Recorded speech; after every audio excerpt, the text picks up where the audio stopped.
निर्मला मुंशी प्रेमचंद द्वारा रचित प्रसिद्ध हिंदी उपन्यास है। इसका प्रकाशन सन 1927 में हुआ था। सन 1926 में दहेज प्रथा और अनमेल विवाह को आधार बनाकर इस उपन्यास का लेखन प्रारंभ हुआ। इलाहाबाद से प्रकाशित होने वाली महिलाओं की पत्रिका चांद में नवंबर 1925 से दिसंबर 1926 तक यह उपन्यास विभिन्न किस्तों में प्रकाशित हुआ। निर्मला उपन्यास अध्याय 1। यूं तो बाबू उदय भानुलाल के परिवार में 20 ही प्राणी थे। कोई ममेरा भाई था, कोई फुफेरा, कोई भांजा था, कोई भतीजा, लेकिन यहाँ हमें उनसे कोई प्रयोजन नहीं। वह अच्छे वकील थे, लक्ष्मी प्रसन्न थी और कुटुंब के दरिद्र प्राणियों को आश्रय देना उनका कर्तव्य ही था। हमारा संबंध तो केवल उनकी दोनों कन्याओं से है, जिनमें बड़ी का नाम निर्मला और छोटी का कृष्णा था। अभी कल दोनों साथ साथ गुड़िया खेलती थीं। निर्मला का 15वां साल था, कृष्णा का 10वां, फिर भी उनके स्वभाव में कोई विशेष अंतर न था। दोनों चंचल, खिलाड़िन और सैर तमाशे पर जान देती थीं। दोनों गुड़िया का धूमधाम से ब्याह करती थीं, सदा काम से जी चुराती थीं। माँ पुकारती रहती थी, पर दोनों कोठे पर छिपी बैठी रहती थी कि न जाने किस काम के लिए बुलाती हैं। दोनों अपने भाइयों से लड़ती थीं, नौकरों को डांटती थीं और बाजे की आवाज़ सुनते ही द्वार पर आकर खड़ी हो जाती थीं। पर आज एकाएक एक ऐसी बात हो गई है जिसने बड़ी को बड़ी और छोटी को छोटी बना दिया है। कृष्णा यही है, पर निर्मला बड़ी गंभीर, एकांत प्रिय और लज्जाशील हो गई है।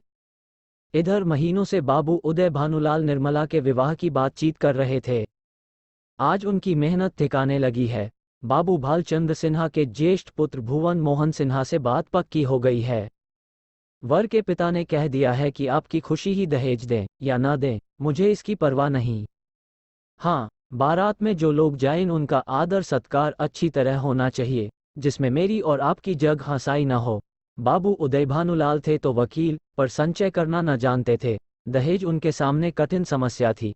इसलिए जब वर के पिता ने स्वयं कह दिया कि मुझे दहेज की परवाह नहीं, तो मानो उन्हें आंखें मिल गई। डरते थे, न जाने किस किस के सामने हाथ फैलाना पड़े। 2-3 महाजनों को ठीक कर रखा था। उनका अनुमान था कि हाथ रोकने पर भी 20,000 से कम खर्च न होंगे। यह आश्वासन पाकर वे खुशी के मारे फूले न समाये। इसकी सूचना ने अज्ञान बालिका को मुंह ढांप कर एक कोने में बिठा रखा है। उसके हृदय में एक विचित्र शंका समा गई है। रोम रोम में एक अज्ञात भय का संचार हो गया है। न जाने क्या होगा। उसके मन में वे उमंगें नहीं हैं जो युवतियों की आंखों में तिरछी चितवन बनकर, ओंठों पर मधुर हास्य बनकर और अंगों में आलस्य बनकर प्रकट होती है। नहीं, वहां अभिलाषाएं नहीं हैं, वहां केवल शंकाएं, चिंताएं और भीरू कल्पनाएं हैं। यौवन का अभी तक पूर्ण प्रकाश नहीं हुआ है। कृष्णा कुछ कुछ जानती है, कुछ कुछ नहीं जानती है। बहन को अच्छे अच्छे गहने मिलेंगे, द्वार पर बाजे बजेंगे, मेहमान आएंगे, नाच होगा, ये जानकर प्रसन्न है। और यह भी जानती है कि बहन सबके गले मिलकर रोएगी, यहाँ से रो धोकर विदा हो जाएगी। मैं अकेली रह जाऊंगी, यह जानकर दुखी है। पर यह नहीं जानती कि यह इसलिए हो रहा है। माताजी और पिताजी क्यों बहन को इस घर से निकालने को इतने उत्सुक हो रहे हैं। बहन ने तो किसी को कुछ नहीं कहा, किसी से लड़ाई नहीं की। क्या इसी तरह एक दिन मुझे भी ये लोग निकाल देंगे? मैं भी इसी तरह कोने में बैठकर रोऊंगी और किसी को मुझ पर दया न आएगी। इसलिए वो भयभीत भी हैं। संध्या का समय था। निर्मला छत पर जाकर अकेली बैठी आकाश की और त्रिषित नेत्रों से ताक रही थी। ऐसा मन होता था पंख होते तो वह उड़ जाती और इन सारे झंझटों से छूट जाती। इस समय बहुधा दोनों बहनें कहीं सैर करने जाया करती थीं। बग्गी खाली न होती तो बगीचे में ही टहला करती, इसलिए कृष्णा उसे खोजती फिरती थी। जब कहीं न पाया तो छत पर आई और उसे देखते ही हंसकर बोली, तुम यहाँ आकर छिपी बैठी हो और मैं तुम्हें ढूंढती फिरती हूँ। चलो, बग्गी तैयार करा आई हूँ। निर्मला ने उदासीन भाव से कहा, तू जा, मैं न जाऊंगी। कृष्णा, नहीं मेरी अच्छी दीदी, आज जरूर चलो। देखो कैसी ठंडी ठंडी हवा चल रही है। निर्मला, मेरा मन नहीं चाहता, तू चली जा। कृष्णा की आंखें डब-डबा आई। कांपती हुई आवाज से बोली, आज तुम क्यों नहीं चलती, मुझसे क्यों नहीं बोलती, क्यों इधर उधर छिपी छिपी फिरती हो? मेरा जी अकेले बैठे बैठे घबराता है। तुम ना चलोगी तो मैं भी न जाऊंगी, यहीं तुम्हारे साथ बैठी रहूंगी। निर्मला, और जब मैं चली जाऊंगी तब क्या करेगी? तब किसके साथ खेलेगी और किसके साथ घूमने जाएगी, बता? कृष्णा, मैं भी तुम्हारे साथ चलूंगी, अकेले मुझसे यहाँ न रहा जाएगा। निर्मला मुस्कराकर बोली, तुझे अम्मा ना जाने देंगी। कृष्णा, तो मैं भी तुम्हें न जाने दूंगी। तुम अम्मा से कह क्यों नहीं देती कि मैं ना जाऊंगी? निर्मला, कह तो रही हूं, कोई सुनता है? कृष्णा, तो क्या ये तुम्हारा घर नहीं है? निर्मला, नहीं, मेरा घर होता तो कोई क्यों जबरदस्ती निकाल देता? कृष्णा, इसी तरह किसी दिन मैं भी निकाल दी जाऊंगी। निर्मला, और नहीं क्या तू बैठी रहेगी? हम लड़कियां हैं, हमारा घर कहीं नहीं होता। कृष्णा, चंदर भी निकाल दिया जाएगा। निर्मला, चंदर तो लड़का है, उसे कौन निकालेगा? कृष्णा, तो लड़कियां बहुत खराब होती होंगी। निर्मला, खराब न होती तो घर से भगाई क्यों जाती? कृष्णा, चंदर इतना बदमाश है, उसे कोई नहीं भगाता। हम तुम तो कोई बदमाशी भी नहीं करती। एकाएक चंदर धम धम करता हुआ छत पर आ पहुंचा और निर्मला को देखकर बोला, अच्छा आप यहाँ बैठी हैं? ओहो, अब तो बाजे बजेंगे, दीदी दुल्हन बनेंगी, पालकी पर चढ़ेंगी। ओहो ओहो। चंदर का पूरा नाम चंद्रभानु सिन्हा था। निर्मला से 3 साल छोटा और कृष्णा से 2 साल बड़ा। निर्मला, चंदर, मुझे चिढ़ाओगे तो अभी जाकर अम्मा से कह दूंगी। चंद, तो चिढ़ती क्यों हो, तुम भी बाजे सुनना।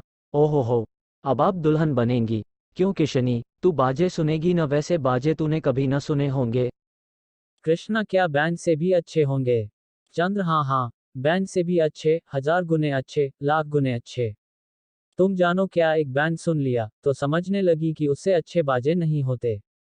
बाजे बजाने वाले लाल लाल वर्दियां और काली काली टोपियां पहने होंगे। ऐसे खूबसूरत मालूम होंगे कि तुमसे क्या कहूँ, आतिशबाजियां भी होंगी, हवाएं आसमान में उड़ जाएंगी और वहां तारों में लगेंगी तो लाल पीले हरे नीले तारे टूट टूट कर गिरेंगे। बड़ा बाजा आएगा। कृष्णा, और क्या क्या होगा चंदन, बता दे मेरे भैया। चंद्र, मेरे साथ घूमने चल तो रास्ते में सारी बातें बता दूं। ऐसे ऐसे तमाशे होंगे कि देखकर तेरी आंखें खुल जाएंगी। हवा में उड़ती हुई परियां होंगी, सचमुच की परियां। कृष्णा, अच्छा चलो, लेकिन न बताओगे तो मारूंगी। चंद्रभानु और कृष्णा चले गए, पर निर्मला अकेली बैठी रह गई। कृष्णा के चले जाने से इस समय उसे बड़ा क्षोभ हुआ। कृष्णा, जिसे वह प्राणों से भी अधिक प्यार करती थी, आज इतनी निठुर हो गई, अकेली छोड़कर चली गई। बात कोई न थी, लेकिन दुखी हृदय, दुखती हुई आंख है, जिसमें हवा से भी पीड़ा होती है। निर्मला बड़ी देर तक बैठी रोती रही। भाई बहन, माता पिता, सभी इसी भांति मुझे भूल जाएंगे, सबकी आंखें फिर जाएंगी, फिर शायद इन्हें देखने को भी तरस जाऊं। बाग में फूल खिले हुए थे, मीठी मीठी सुगंध आ रही थी। चैत की शीतल मंद समीर चल रही थी, आकाश में तारे छिटके हुए थे। निर्मला इन्हीं शोकमय विचारों में पड़ी पड़ी सो गई और आंख लगते ही उसका मन स्वप्न देश में विचरने लगा। क्या देखती है कि सामने एक नदी लहरें मार रही है और वह नदी के किनारे नाव की बाट देख रही है। संध्या का समय है, अंधेरा किसी भयंकर जंतु की भांति बढ़ता चला आता है। वह घोर चिंता में पड़ी हुई है कि कैसे यह नदी पार होगी, कैसे पहुंचूंगी। रो रही है कि कहीं रात ना हो जाए, नहीं तो मैं अकेली यहाँ कैसे रहूंगी। एकाएक उसे एक सुंदर नौक घाट की ओर आती दिखाई देती है। वह खुशी से उछल पड़ती है और ज्यों ही नाव घाट पर आती है, वह उस पर चढ़ने के लिए बढ़ती है, लेकिन ज्यों ही नाव के पटरे पर पैर रखना चाहती है, उसका मल्लाह बोल उठता है, तेरे लिए यहाँ जगह नहीं है।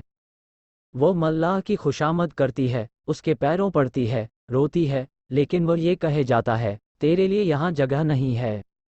एक क्षण में नाव खुल जाती है, वह चिल्ला चिल्ला कर रोने लगती है। नदी के निर्जन तट पर रात भर कैसे रहेगी, ये सोच वह नदी में कूदकर उस नाव को पकड़ना चाहती है कि इतने में कहीं से आवाज आती है, ठहरो ठहरो, नदी गहरी है, डूब जाओगी।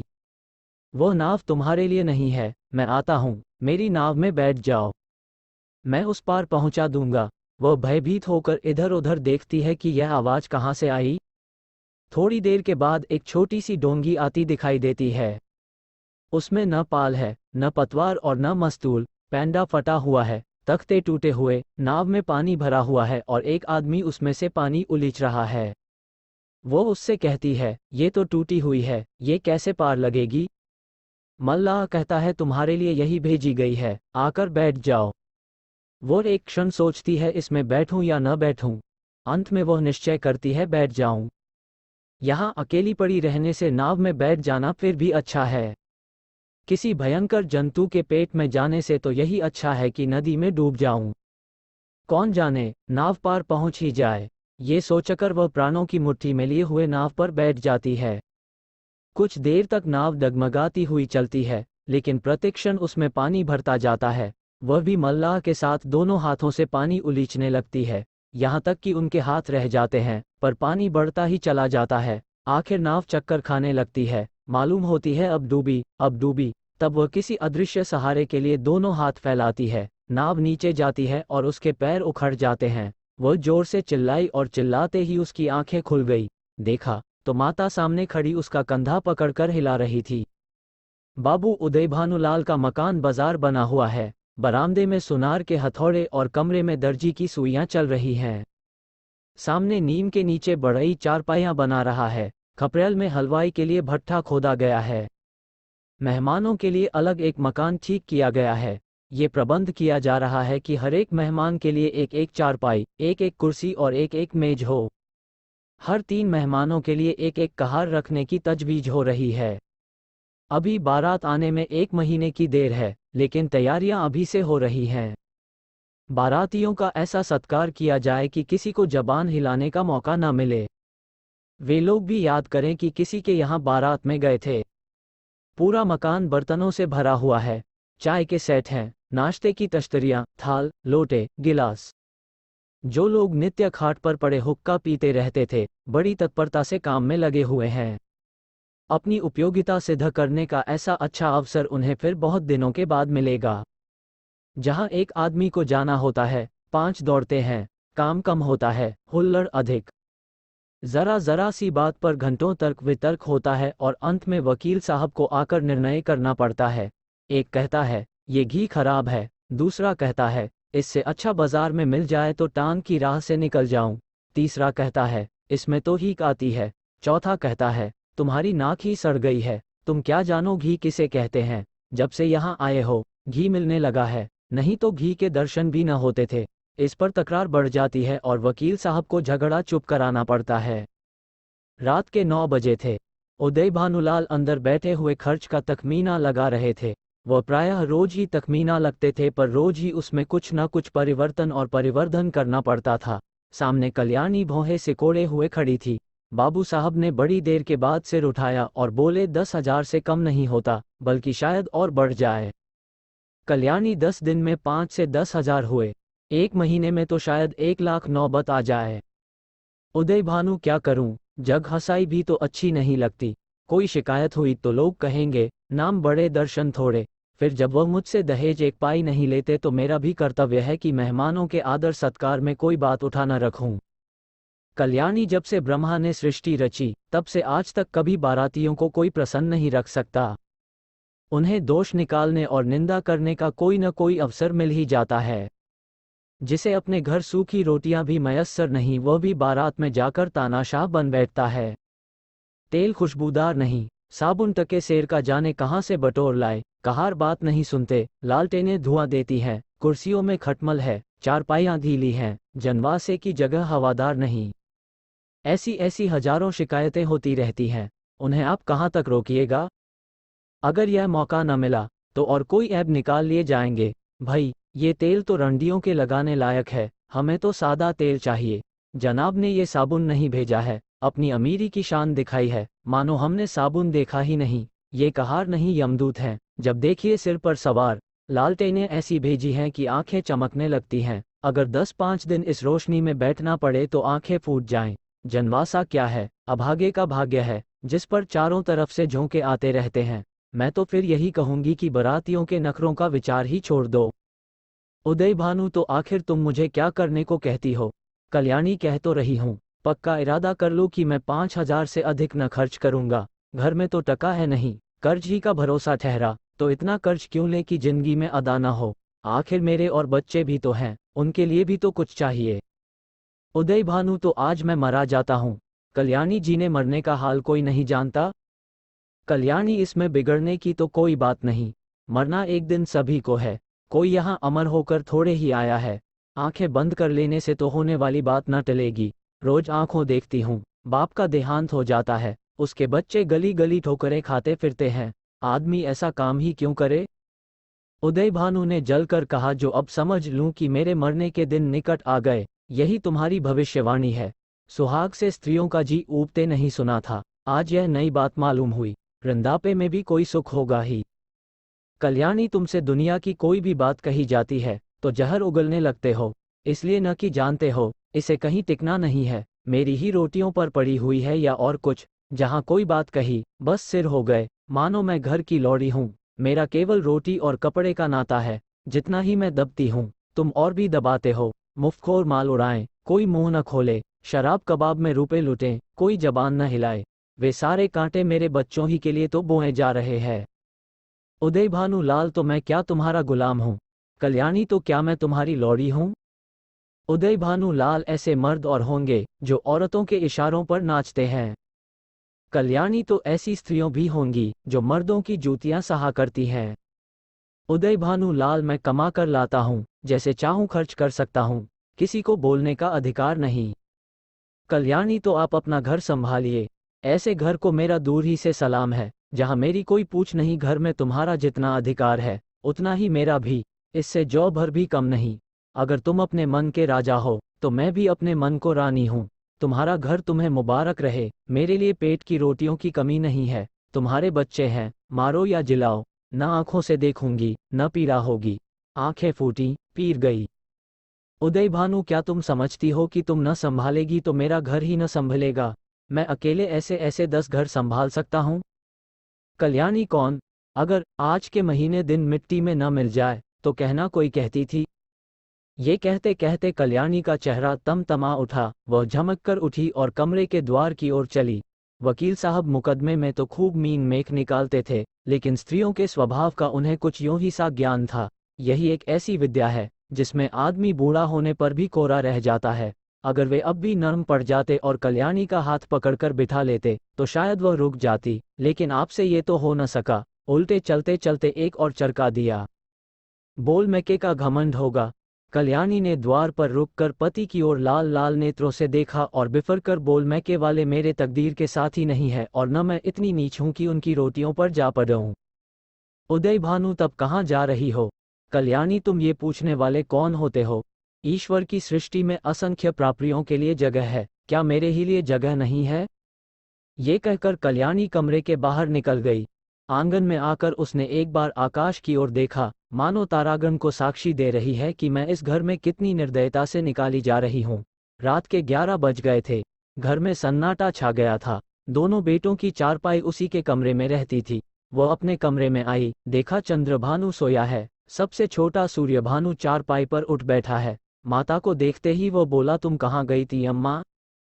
कल्याणी दूर ही से खड़े खड़े बोली, कहीं तो नहीं बेटा, तुम्हारे बाबूजी के पास गई थी। सूर्य, तुम तली दई, मुझे अकेले डर लगता था। तुम क्यों तली दई थी, बताओ? ये कहकर बच्चे ने गोद में चढ़ने के लिए दोनों हाथ फैला दिए। कल्याणी अब अपने को न रोक सकी। मातृ स्नेह के सुधा प्रवाह से उसका संतप्त हृदय परिप्लावित हो गया। हृदय के कोमल पौधे जो क्रोध के ताप से मुरझा गए थे फिर हरे हो गए। आंखें सजल हो गई। उसने बच्चे को गोद में उठा लिया और छाती से लगाकर बोली, तुमने पुकार क्यों न लिया बेटा? सूर्य पुतालता तो था, तुम थुनती न थी। बताओ, अब तो कभी न दाओगी? कल्याणी, नहीं भैया, अब नहीं जाऊंगी। ये कहकर कल्याणी सूर्यभानु को लेकर चारपाई पर लेटी।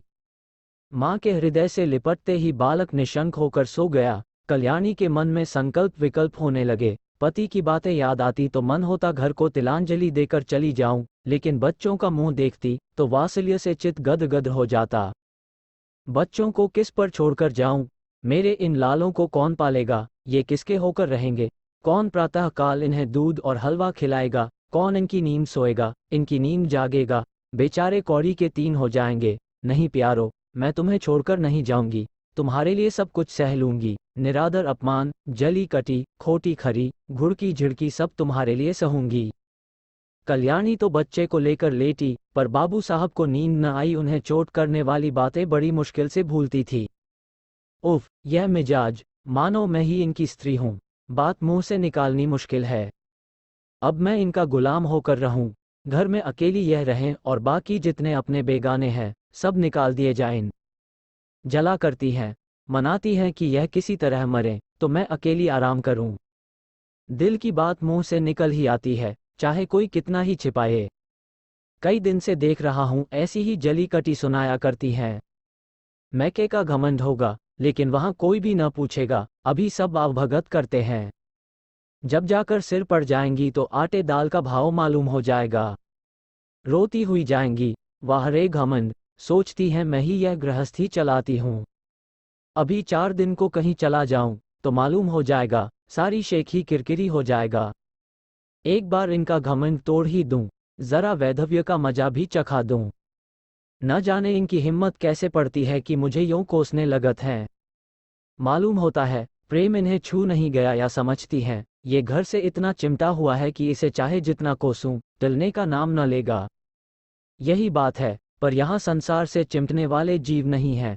जहनुम में जाए ये घर, जहाँ ऐसे प्राणियों से पाला पड़े। घर है या नरक। आदमी बाहर से थका मांदा आता है तो उसे घर में आराम मिलता है, यहाँ आराम के बदले कोसने सुनने पड़ते हैं। मेरी मृत्यु के लिए व्रत रखे जाते हैं। ये है 25 वर्ष के दाम्पत्य जीवन का अंत। बस चल ही दूं, जब देख लूंगा इनका सारा घमंड धूल में मिल गया और मिजाज ठंडा हो गया तो लौट आऊंगा। 4-5 दिन काफी होंगे। लो, तुम भी याद करोगी किसी से पाला पड़ा था। यही सोचते हुए बाबू साहब उठे, रेशमी चादर गले में डाली, कुछ रुपए लिए, अपना कार्ड निकालकर दूसरे कुर्ते की जेब में रखा, छड़ी उठाई और चुपके से बाहर निकले। सब नौकर नींद में मस्त थे। कुत्ता आहट पाकर चौंक पड़ा और उनके साथ हो लिया। पर यह कौन जानता था कि यह सारी लीला विधि के हाथों रची जा रही है। जीवन रंगशाला का वह निर्दय सूत्रधार किसी अगम गुप्त स्थान पर बैठा हुआ अपनी जटिल क्रूर क्रीड़ा दिखा रहा है। ये कौन जानता था कि नकल असल होने जा रही है, अभिनय सत्य का रूप ग्रहण करने वाला है। निशा ने इंदु को परास्त करके अपना साम्राज्य स्थापित कर लिया था। उसकी पैशाचिक सेना ने प्रकृति पर आतंक जमा रखा था। सद्वृत्तियां मुंह छिपाए पड़ी थीं और कुवृत्तियां विजय गर्व से इतलाती फिरती थीं। वन में वन्यजंतु शिकार की खोज में विचार रहे थे और नगरों में नर पिशाच गलियों में मंडराते फिरते थे। बाबू उदय भानुलाल लपके हुए गंगा की ओर चले जा रहे थे। उन्होंने अपना कुरिता घाट के किनारे रखकर 5 दिन के लिए मिर्जापुर चले जाने का निश्चय किया था। उनके कपड़े देखकर लोगों को डूब जाने का विश्वास हो जाएगा। कार्ड कुर्ते की जेब में था, पता लगाने में कोई दिक्कत न हो सकती थी।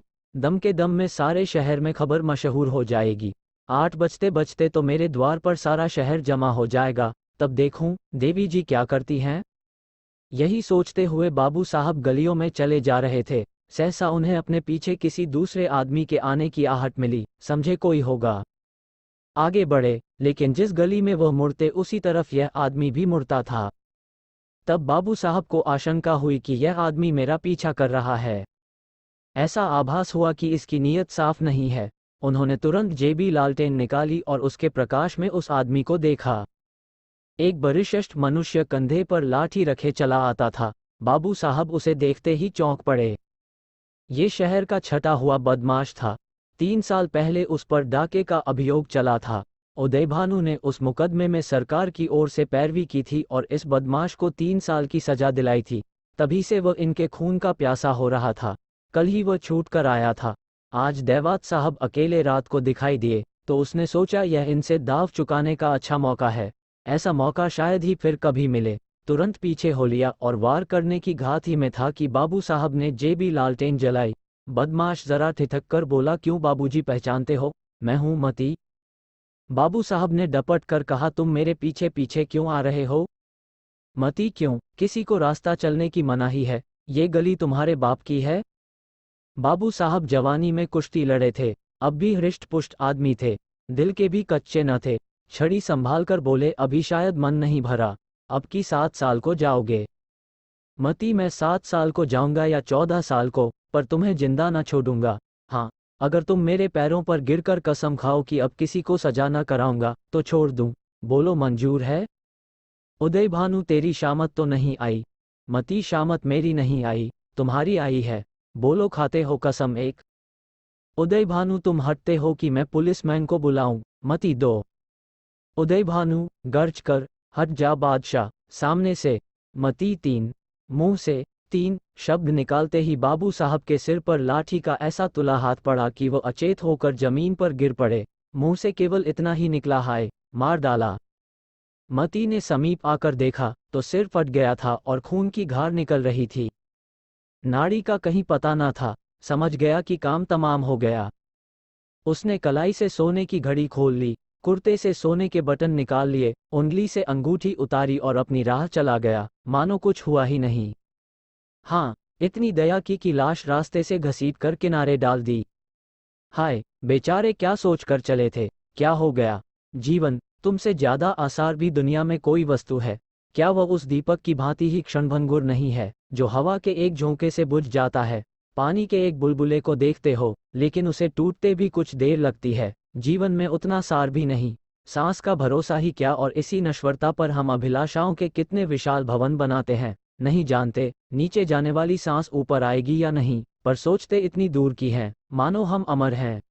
यदि आप वीडियो अभी भी देख रहे हो तो प्लीज चैनल को सब्सक्राइब करें एवं वीडियो को लाइक करें। थैंक्स, मिलते हैं अगले पार्ट में, तब तक के लिए बाय बाय।